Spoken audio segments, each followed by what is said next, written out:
राजस्थान की पचपदरा रिफाइनरी, जो कभी मरुधरा की किस्मत बदलने वाला सबसे बड़ा प्रोजेक्ट मानी जा रही थी, आज वो अपनी आग की लपटों और राजनीति के धुएं की वजह से पूरे देश में चर्चा का विषय बन गई है। 20 अप्रैल की दोपहर को जब रिफाइनरी के क्रूड डिस्टिलेशन यूनिट में धमाका हुआ तो सिर्फ आग नहीं लगी, बल्कि सरकार के दावों और सुरक्षा मानकों की भी धज्जियां उड़ गई।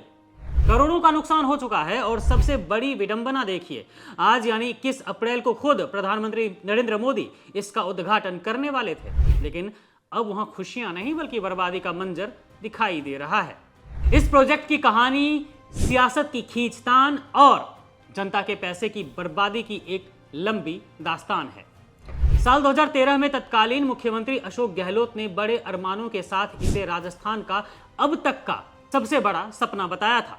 सोनिया गांधी ने इसका शिलान्यास किया और तब इसकी लागत करीब 37,230 करोड़ रुपए आंकी गई थी। लेकिन जैसे ही राजस्थान की सत्ता बदली, राजनीति ने इस प्रोजेक्ट का गला घोंटना शुरू कर दिया। वसुंधरा राजे की सरकार आई और उन्होंने इसे घाटे का सौदा बताकर ठंडे बस्ते में डाल दिया। करीब 4 साल तक इस प्रोजेक्ट की फाइलें सिर्फ दफ्तरों की धूल फांकती रही, बजट बढ़ता रहा, सिर्फ इसलिए कि श्रेय किसी और को ना चला जाए। जब 2018 आया, बजट 43,000 करोड़ के पार गया, तो बीजेपी ने अपनी राजनीति चमकाने के लिए एक नया पैंतरा चला। नया MOU तैयार हुआ, दावा किया गया कि इससे राज्य को 40,000 करोड़ का फायदा होगा और फिर से प्रधानमंत्री मोदी ने इसका कार्य शुभारंभ किया।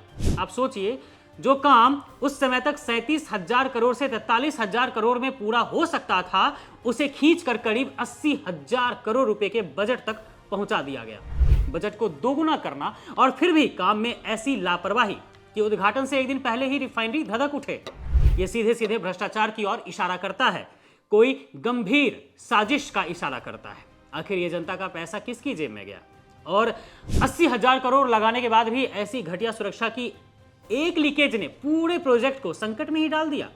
अशोक गहलोत ने भी इस पर गहरा दुख जताया है। उन्होंने साफ कहा है कि अगर 2013 में राजनीति नहीं हुई होती इस मामले को लेकर, तो यह रिफाइनरी कब की पूरी हो गई होती। आज राजस्थान को टैक्स मिलता, राजस्व मिलता और युवाओं को रोजगार मिलता। लेकिन दुर्भाग्य देखिए, उद्घाटन की जल्दबाजी और क्रेडिट लेने की भूख ने सब कुछ बर्बाद कर दिया। सुनिए अशोक गहलोत ने जो कहा है उसे। 13 में हमने इसको प्रारंभ कराया था। सोनिया गांधी जी भी आई थी, विवेकानंद मोदी आए थे। दुर्भाग्य से बाद में राजनीति ऐसी हुई कि 4 साल तो बंद पड़ा रहा प्रोजेक्ट। वहाँ पर अभी और 2-3 साल और लग गए। अनफॉर्चुनेटली ये कभी का पूरा हो जाता, पर दुर्भाग्य हो नहीं पाया। अब दोस्तों, ये सिर्फ इकलौता मामला नहीं है। इतिहास उठाकर देख लीजिए, प्रधानमंत्री मोदी जहां भी जाते हैं या फिर जिस भी काम में अपना हाथ लगाते हैं, वहां कुछ ना कुछ अशुभ होना तय हो जाता है। याद करिए चंद्रयान 2 का वो वक्त जब मोदी जी इसरो ऑफिस पहुंचे और मिशन सफल नहीं हो पाया। याद करिए सिंधुदुर्ग में छत्रपति शिवाजी महाराज की वो विशाल मूर्ति जिसका उद्घाटन PM ने किया और कुछ ही महीनों के बाद वो जमींदोज हो गई। अयोध्या का राम मंदिर हो या कोई और प्रोजेक्ट, हर जगह जल्दबाजी में उद्घाटन करने की ऐसी होड़ मची है कि निर्माण की गुणवत्ता को ताक पर रख दिया गया। कहीं पानी टपक रहा है, कहीं सड़कें धंस रही हैं, तो कहीं मूर्तियां गिर रही हैं। असल में मोदी जी को इस क्रेडिट की भूख से अब बचना चाहिए। जब काम पूरा ही नहीं हुआ, जब सुरक्षा के पुख्ता इंतजाम ही नहीं है, तो फिर फीता काटने की इतनी जल्दी क्यों है भाई? क्या सिर्फ चुनाव और प्रचार के लिए जनता की गाढ़ी कमाई और देश की संपत्तियों को जोखिम में डालना सही है? राजस्थान के पचपदरा की ये आग सिर्फ एक रिफाइनरी में लगी आग नहीं है, बल्कि ये उस सिस्टम की विफलता है जहां विकास से ज्यादा जरूरी इवेंट को समझा जाता है।